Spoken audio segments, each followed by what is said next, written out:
Hey, Mike Jones, Jacksonville's voice of real estate. I don't know if you follow the real estate market or what's going on.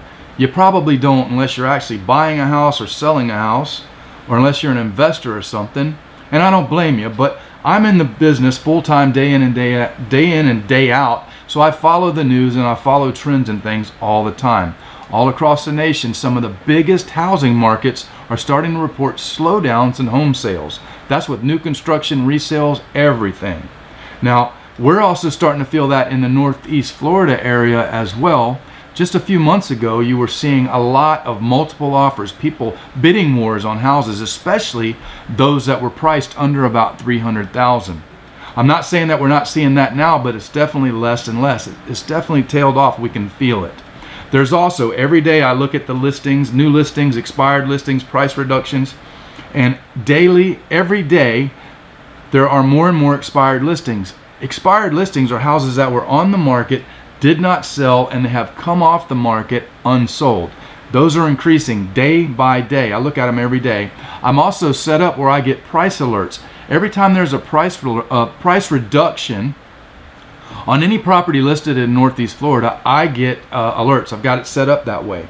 But just overnight, in the last 24 hours, there was 97 price reductions on properties all in the Northeast Florida area. The day before, there was 225 price reductions in a 24-hour period. These are all signs that the market's starting to tail off.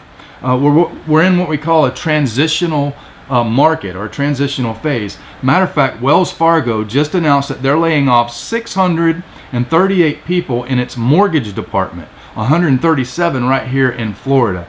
That's because the demand for mortgage loan applications is on the decrease. I don't know what's causing it. It's probably because interest rates are starting to creep up, and we've had a number of years where prices of real estate have increased and wages just have gotten to the point where they're not meeting the increase in property value. So that's where we're at. We're in a 10-year cycle. If you look back in history, real estate over 10 years seems to do like this. And it's been 10 years since we had that great big market crash back in 07, 08. It was right about that time. On top of that, Redfin, which is a large real estate company, nationwide real estate company, they're reporting that they expect, their CEO came out and said, they expect slower revenue growth in the third quarter of this year due to the decrease in demand for real estate or new home sales. Now, why am I telling you this? I promise you, I'm not trying to spread doom and gloom. I just want you to know, if you have a house for sale or you're getting ready to have to sell your house, there's three things that you need to be very, very particular about. One is pricing. You've got to price it right. If you've been on the market for any time at all and your house hasn't sold, or you're getting ready to put it on the market, it's critical that you price it right. You need to price it at market value or just a little bit below so you'll get offers. If you're priced over market value at all, it's going to affect your ability to sell your house. You got to remember, buyers are online looking at homes and they comparison shop just like they do for TVs and cars and everything else. They know by looking at the other houses that fit their wants, desires, and needs whether your price is in line with the others or if it's above or below. Pricing is critical. No matter what else you do, if you don't do anything else, make sure you're priced right. Second, you've got to condition your house properly. If you've got wild paint colors, paint them. If you've got repair issues that stand out and are readily observable to a home buyer, fix them. Stage your house. And I'm not talking about just throwing some furniture in there. That's not staging. You need to hire a professional stager to come in and rearrange your furniture, tell you what to leave, tell you what to take out, etc., etc. Also, vacant houses. I'm telling you right now, vacant houses are hard to sell, and vacant houses typically get less than a staged home. I got example after example after example I could sit here and show you. Here's what you need to do.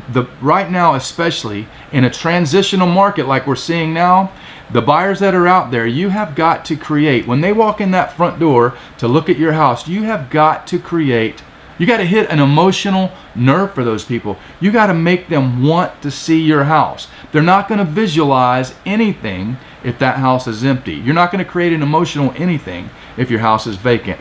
Vacant houses, no. Stage it professionally. Professional photos, very important. And third, one of the most crucial things is you've got to be more selective on the real estate agent that you hire to market your property and represent you in the sale.